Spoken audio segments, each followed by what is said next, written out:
We've gotten past kind of the first few phases of our model here. So to kind of finish up talking about our model, to do that big recruitment phase and to really understand where people are at and to bring in people for support, to bring in new organizers and all, we have to engage in, we have to engage the community in many different ways, but one of the best ways is so-called deep canvassing. Our Green presidential nominee in 2020, Howie Hawkins, is, a long time expert in this. And he sums it up as do more listening than preaching. And I like the way he put that.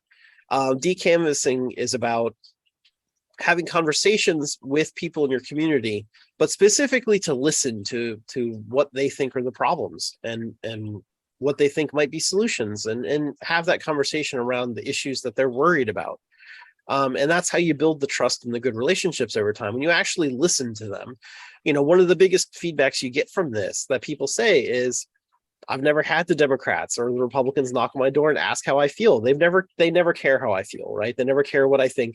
They never care where I worry about. So, one of the biggest things you can do as a Green is to knock doors. That immediately changes people's minds, right? I've never had this happen before. This is very interesting. And as you build trust over time, you might build that support and you'll build that organizational structure to start winning some your goals and build from there. So, a lot of times when Democrats talk about canvassing, they talk about this very brief, you knock on the door, hey, are you going to vote for the Democrats? Do you know Tuesday is the day to vote?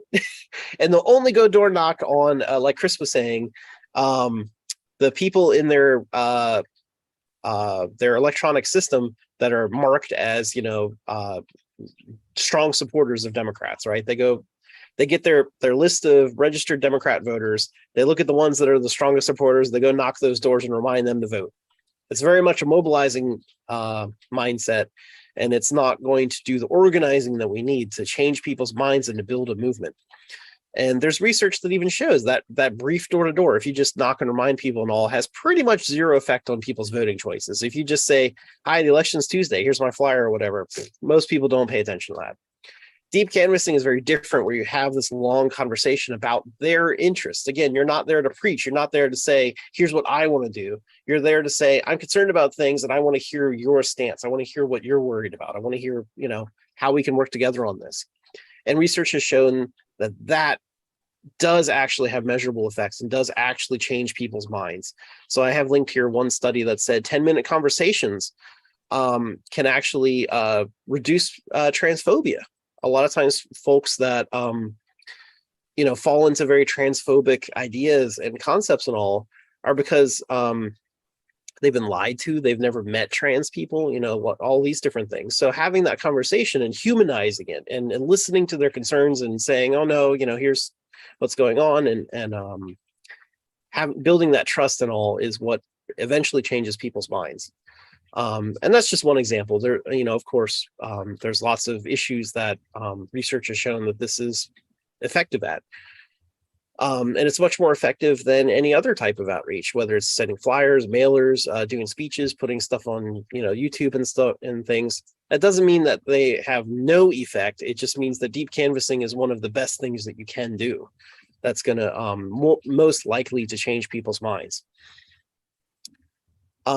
So this is definitely a skill that you have to learn. And so it's probably best to work with others in your local Green Party to kind of learn the skills, to learn how to have these conversations. But anybody can do it.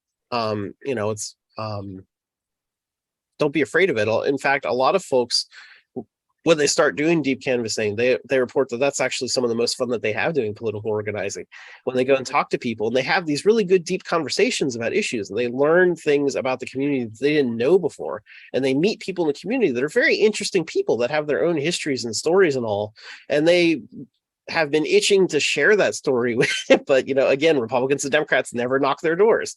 So you there listening, you learn more about the community, more about the issues, you build that trust, and they're ready to support you the next time that you decide to run for office or whatever it is, whatever your action is. So some tips on this is that it's got to be more than one encounter. It's got to be more than one 10-minute conversation. Ideally, you're repeatedly checking on people in your neighborhood very regularly.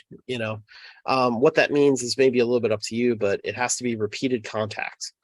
And especially if it's for a campaign, if you're thinking of running for office, you've got to start way early. You don't knock someone's door a few weeks before election or whatever. It's, a year or two in advance, you've got to be talking to them and asking them what they're interested in, what they're worried about, and then check in with them repeatedly to ask, have their thoughts changed? Do they think things have gotten better, worse? And let them know more about your campaign slowly. That's how you build the trust and the support.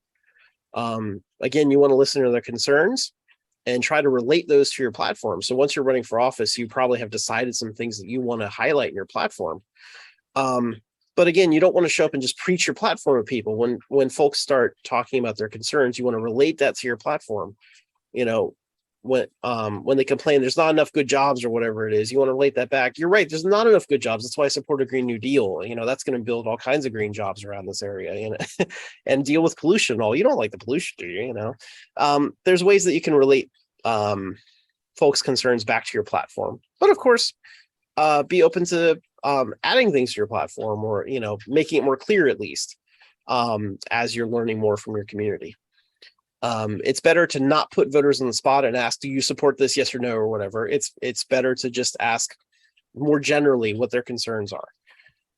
And let them share what they're comfortable sharing with you. And as they trust you over time, they will share more. So another reason that you want to have more than one encounter. And over time, the way the conversations will evolve into support for your campaign, and eventually this person becoming a Green Party member, is first you listen, you listen and you learn more, and then you start taking action on those things, and you start giving small asks for them. The next time you go visit them, you say, hey, I know we've talked about this before. Can you sign my petition to city council or something like that, right? To support this issue. We've been talking about it a few months now. This is a petition about that, and they'll probably sign that. It's simple ask, takes 2 minutes for them to sign it. And if they do that, then the next time you go, you might ask them for some other petitions. Say, hey, can I leave a petition with you? Can you ask a few of your friends? I know that you've got some other friends in the neighborhood. And then, they might say, yeah, I could do that. I could ask a few of my buddies at the bar to sign this. And you start moving them up the so-called ladders of engagement. You ask them to do more and more, you get them more and more involved in your campaign in the Green Party. And before you know it, they're a full Green Party member, and not just a member. They have become an organizer, right? They have learned with you how to do petitioning and canvassing and all this stuff as you go. So, this is the great way to recruit and build your organizing effort over time. This is a over time method, but a very important one. Yeah, and just to kind of real quick address each of those last three, this can be very formal, right? Where you get together and you go out, right? We're going to canvass as a team, and we're going to go through this neighborhood, and we're going to have these conversations, right? It can be planned, it can be a formal thing. It can also be very informal, right? Because you need multiple interactions. An example from today, when I was coming back from unsuccessfully trying to vote, I walked up to my house, and at the corner there were kids waiting for a school bus, and leaning against my fence by my gate was one of their fathers, making sure they got on, they safely made it on the school bus. And, I somebody I've seen in the neighborhood, we've nodded, we've said hi, but we didn't know each other. And I walked by and I was like, hey, just so I don't freak you out, I'm about to go right behind you through that gate. And it led to a 15-minute conversation, right? Where some of it was talking about our houses in our historic neighborhood and the renovations we've had to do to our 100-plus-year-old houses. And, but it's part of building that relationship over time. So, some of this can be very planned out, right? And it should be. You should be planning and reserving time where you're actually doing this. But at the same time, when you're at the local farmers market, right, and you just happen to run into someone that you've had previous conversations with, that's a new touch, right? That's a new way to have that conversation.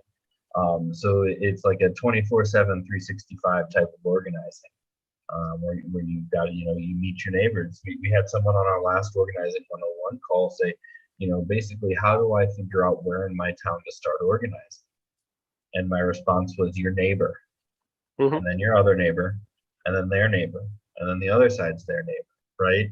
Obviously, we can do some targeting. We can choose our where we're focusing our time. But when it comes to this kind of deep canvassing, first and foremost, working class communities don't need people on white horses to save them, right? Which is what the top down, advocacy groups tend to do. They want to come in and they're going to save you. They don't need any more saviors on white horses coming in. You need to be feet on the ground, meeting them where they're at, right? And then the other side of it is that, sorry. The other side of it is that so we want to, I lost myself. That's okay. That cough through me. But yeah, these don't have to be rigid things, right? They can be much more fluid. That kind of leads into jump over the second to the last one, right? That guy that I had that conversation today, just based off that one conversation, is now far more likely to be receptive, not only about signing a petition, but like, hey, we're having a rally about housing issues in town. And so each one of these touches gets you a little more of that real relationship that you need. And then, just going back to do more listening than preaching the power, right? It can't be underestimated how important that is, right? When we're doing deep canvassing, our job as socialist organizers is to be masters of making connections, masters of intersectionality, right? Masters of hearing their specific micro level issue and connecting it to the problems in our city, the problems in our state, the problems in our country, the problems in our world, and not the people who are doing them, but the systems that are perpetuating them, right? So, my consummate example for that is when we knocked doors, a lot of people in my town talked about the roads and the quality of our infrastructure as one of their primary concerns. As an organizer, I know, because I've looked at city budgets, why we don't have the money, right? So when someone starts talking about how bad our roads are, I can say, well, did you know that most years our public works department and our police department put in the same budget request? The police department gets 99% of the money they ask for, and public works gets 30%. We have shitty roads because we're overfunding police, because we're overfunding authoritarian policing policies. Because we're spending $250,000 on a shot spotter system that can't tell the difference between a firework and a gunshot, which is true story in my town, something we're spending money on. In my neighborhood, we have 2 months of fireworks. In my working class neighborhood around New Year's, around 4th of July, right? As soon as the fireworks stands pop up, people start buying them, and every single night, dozens of fireworks are going off illegally through my neighborhood. Our shot spotter system thinks every one of those is a gunshot, right? But that's what we're spending $250,000 on. And $250,000, say homelessness is one of your key issues. $250,000 is 5 times more per year than what my city spends to keep the overflow shelter open, right? So our job as organizers is to have a good intersectional systemic analysis that we're able to connect in. And this goes back to collective education, right? Where we're actually talking about as a group and learning about these things. So, it's really important that you listen and have these conversations. And sometimes things that you think are going to turn people off will fire them up, right? I've definitely had moments with community members when I was organizing where I thought, well, shit, they're gone. And the next day they showed back up, right? The organization I worked for, my executive director, who's based in Chicago, told me a story about an 80-something-year-old woman who they took a list of all of the abandoned properties in the neighborhood that were owned by a specific bank to that bank. And they said, we want to talk to you about, the abandonment issues that you are causing in our neighborhood. They were all arrested. And my executive director thought I lost one, right? She came to the first thing she ever came to, and she ended up in jail. She got out of jail and said, when are we going back? Right. And I had the same experience with I took an older gentleman to meet the mayor, and he asked a question the mayor didn't like, and we got removed from the mayor's office. And we're walking out, and he said, we're coming back next week for the next one. I'll see you then. Right. So when you start building these relationships, you'd be amazed at once the trust is built, the level that people will dive full in, because no one's ever shown up for them before. No one's ever, tried to empower them, right? That's what we're doing as organizers. We're not trying to solve people's problems. We're trying to empower them and their community so that they can solve them themselves in ways that make sense for them. Mm-hmm. Because my solution to a neighborhood, my solution to Pillsbury, where I don't live, I live a mile away from it, might be way different from the people who live there, right? They may not want a solar panel plant. They may want a park, and that's an important thing to have. So, it's that our job is, we've really got to understand what our job is as organizers and how it's fundamentally different from how mainstream political operatives operate, and act. Yep, for sure. So I just want to do a time check here. It's been a couple hours. Do we have any questions in the chat? And then we had one about is organizing around multiple issues prescribed? It seems it's easier to get more numbers by building a broad multi-issue movement. I would respond, and that was from Michael Shin on Zoom. But I would respond to that by saying it's a balancing act. Yeah. Right. Because absolutely, if you really focus it now, there's benefits to really focusing, right? You can put all your resources towards it. You're not cannibalizing your own, resources. You're not diverting things that you need and attention that you may need. So it allows you to really intensely organize. But as Michael kind of, implied in this question, it also limits you to people who are only interested in that. So I think that's, where listening to what people are interested in really comes in, to being able to really key into what's important, right? Because that's one thing that's often misrepresented in polling. People, when people get polled on an issue, they get asked whether they support it or not. But they don't generally publicize, even if they do get asked, is how important is it, right? And how important is it is a really big part of whether or not someone will jump in, right?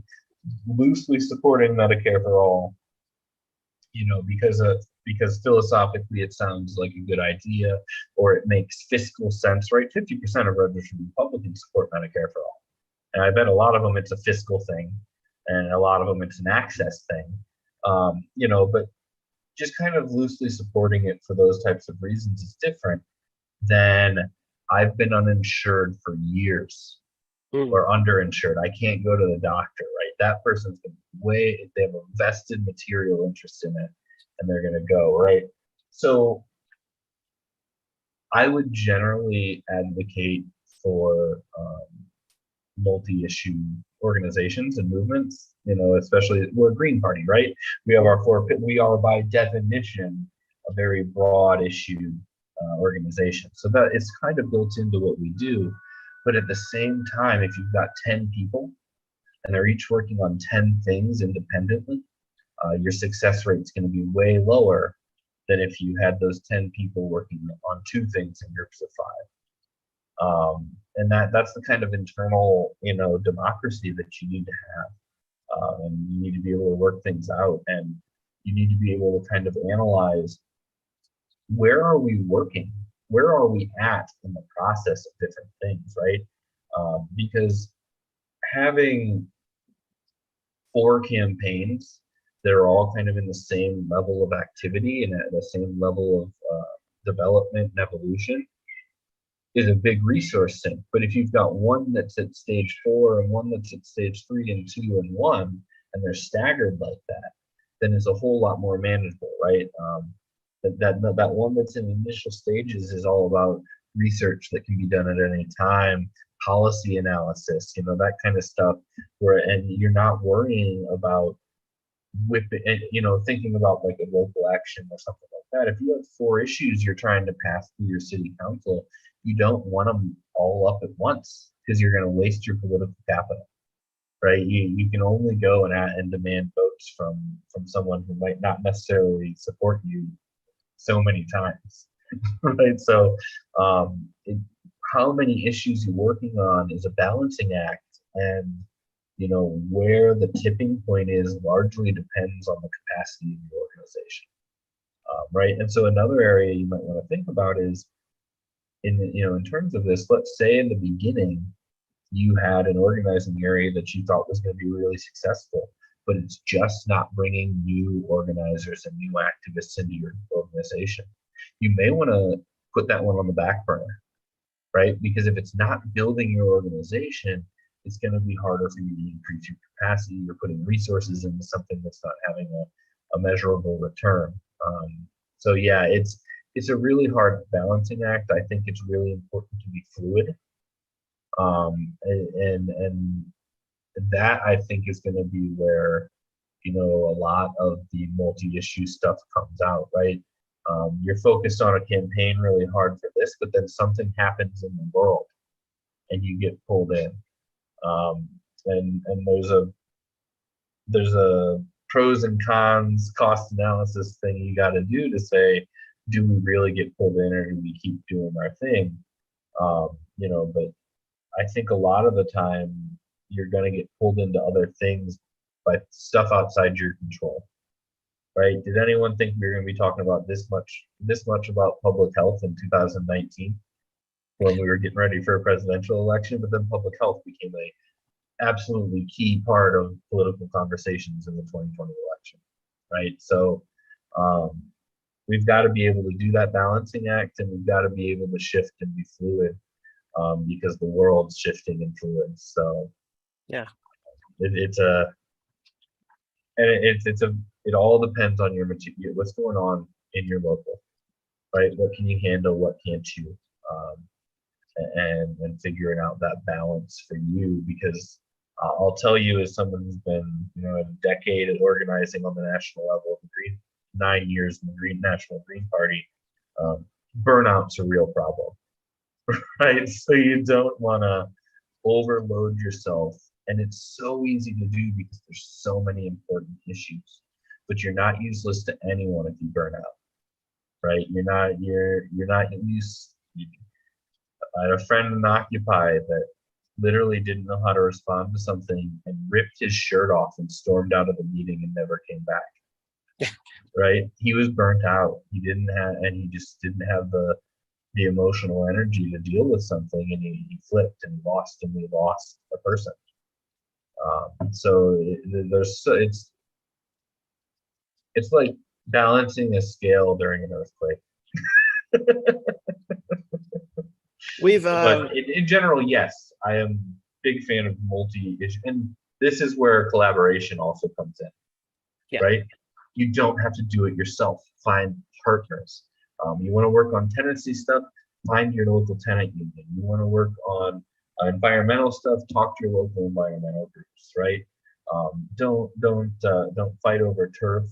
Come in and say, how do we collaborate? How do we use our power to amplify each other? And that will really open the doors to doing a lot more and speaking on a lot more issues without actually taking on all of the load yourself in terms of the work. Yeah, we've had to just kind of give a quick example of that in my local Pittsburgh Green Party. We've run into that where we've actually been growing in the past few years. We've had new members come in, and the different members, of course, come from different backgrounds, and so they tend to have different interests. So they propose to create different working groups to focus on different things. So there's, for example, an anti-fracking working group, because fracking and petrochemicals are a big thing in Western Pennsylvania. They want the next Cancer Alley petrochemical hub that's currently in Louisiana. They want to make another one in Pennsylvania, away from the hurricanes, right? Because they know that climate change is a problem. So, we're organizing against that. But we also have a racial justice work group. We also have, a voting issues work group. We have several different work groups. And the conversation started to become, hey, let's work on this thing. Oh, I can't because I'm going to the working group meeting. Okay, well, can we do another working group on Thursday? Oh, and then someone else would come in and say, oh, the Supreme Court just ruled we need a feminist working group to work on abortion rights, and it kind of exploded very rapidly in the past year to where instead of having like 2 working groups, we had like 10 working groups, and it was too much. It was burning people out because everyone was involved in like 5 different groups. And it was just too much to do for, still our size of group. But we have allies. Our local DSA is okay. We've worked with them before. We work with the local Sunrise chapter. We work with the local Socialist Alternative chapter, on different things, different types of events, but that's kind of the point. So we've been able to say, well, you know what? DSA has a really good feminist organizing work group already. So instead of us hosting our own, let's ask Greens to join that. And we'll have one of our folks be the liaison between the Green Party and them, and we can work on it together. With Socialist Alternative and others, we plan anti-war actions and what would you call it? Like pro-Palestine BDS actions, right? We do that together with them. We don't have our own working group. We do that together with them so that we're not, burning ourselves out trying to run everything on our own. We're collaborating with others. So, the Green Party is very much a multi-issue movement. It's very much in our platform and our key values and everything, right? The whole point of eco-socialism, go back and look at our eco-socialism 101 and our Green Party 101. The underlying philosophy is recognizing how interconnected human society and nature are, and how all of these issues are really deeply interconnected with each other. You can't separate them. Of course, we're concerned about all of these issues, but it's also a capacity issue, making sure we're not burning ourselves out, making sure we're focusing on, things that we can take action on today, and collaborating with others to make sure that we're getting between all of our organizations, we're forming a mass movement for all of these issues, and we're not just taking it all on ourselves. Which is honestly part of democracy, right? It's making sure that everyone is empowered to take actions and not just a small group that represents everyone else. No, we want everyone to be involved. So I agree with what Chris said, and that's kind of our real world example that we can aspire to many different issues, but we should, depending on the level of members you have, keep it sustainable, keep it manageable, make sure folks don't burn out. And as you build capacity, as you build membership, you can take on more projects. As you build more alliances with other groups, you can take on more projects. That's what you want to focus on.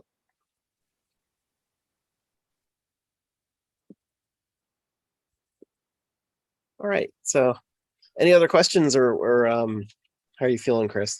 I'd say let's burn through the rest. Burn through the rest. Yeah. All right. So